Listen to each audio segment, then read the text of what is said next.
Welcome back to my channel. আমার চ্যানেলের পক্ষ থেকে সবাইকে অনেক অনেক ভালোবাসা জানিয়ে শুরু করছি আজকের রেসিপি।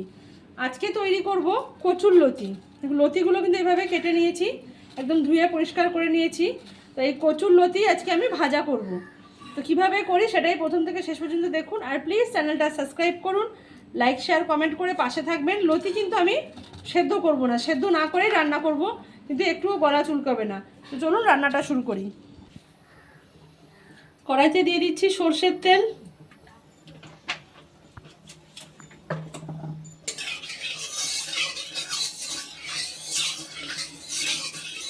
তেল কিন্তু গরম হয়ে গেছে।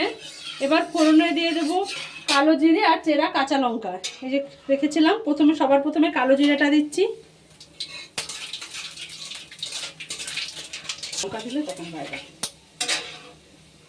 দিয়ে দিচ্ছি চেরা কাঁচা লঙ্কা।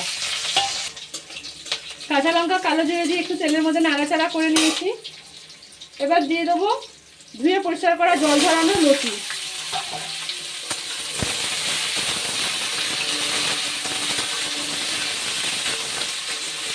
এগুলো কিন্তু বাজার থেকে যে মোটা মোটা লতিগুলো কিনতে পাওয়া যায় সেই লতি, সরু লতিগুলো কিন্তু গলা চুলকানোর ভয় থাকে, এগুলো কিন্তু গলা চুলকাবে না। এবার এগুলোকে এভাবেই ভাজা করবে। 3-4 মিনিট কিন্তু লতিটা আমি এভাবে নাড়াচাড়া করে নিয়েছি। এবার এর মধ্যে দিয়ে দেবো স্বাদ অনুযায়ী লবণ,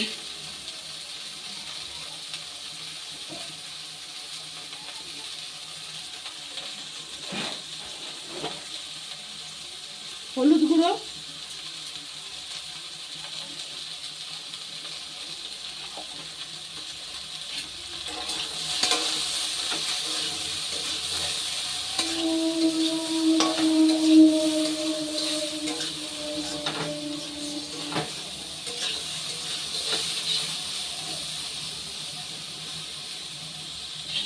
এবার নুন হলুদ দিয়ে ভালো করে নেড়ে নিয়েছি। এবার একটু থালা দিয়ে ঢাকা দিয়ে দিচ্ছি। মিনিট 5 পরে ঢাকাটা খুলছি। গ্যাসের আগুন কিন্তু এই অবস্থায় কমানো থাকবে। এবার লো হিটে আস্তে আস্তে হবে, কারণ লতিটাও সেদ্ধ হয়ে যাবে। যে খুলে একবার নেড়ে দিয়ে ভালো করে নাড়াচাড়া করে দিলাম, যে আবারও এটাকে ঢাকা দিয়ে রাখবো।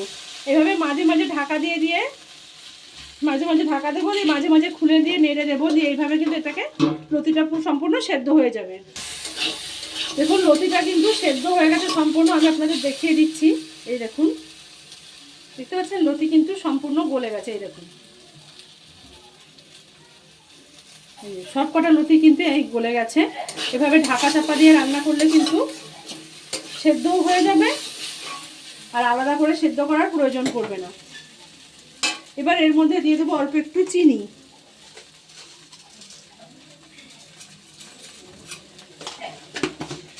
আপনারা যদি সর্ষে বাটা দিয়ে খেতে চান, এখানে কিন্তু সর্ষে বাটা দিতে পারেন। অনেকেই সর্ষে বাটা খেতে পারে না গ্যাস অম্বলের কারণে, সেক্ষেত্রে এখানে কিন্তু সামান্য একটু জিরের গুঁড়ো আর একটু লঙ্কার গুঁড়ো, আমি কিন্তু এখানে জিরের গুঁড়োই ব্যবহার করছি, আমি সর্ষে বাটা দিচ্ছি না। আপনারা চাইলে এখানে সর্ষে বাটাও দিতে পারেন জিরের গুঁড়োর বদলে।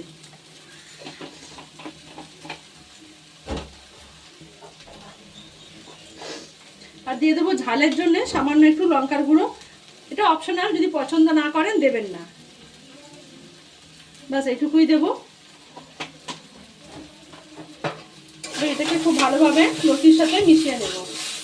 এখনো কিন্তু গ্যাসের আগুনটা কমই থাকবে, এটা কিন্তু কম আঁচেই রান্না হবে, তাতে কিন্তু লতিটাও সেদ্ধ হয়ে যাবে আর খুব ভালোভাবে মশলাটাও লতির সাথে মিশে যাবে। এটা হয়ে এসছে। এই পর্যায়ে দিয়ে দেবো এর মধ্যে আর একটু সর্ষের তেল।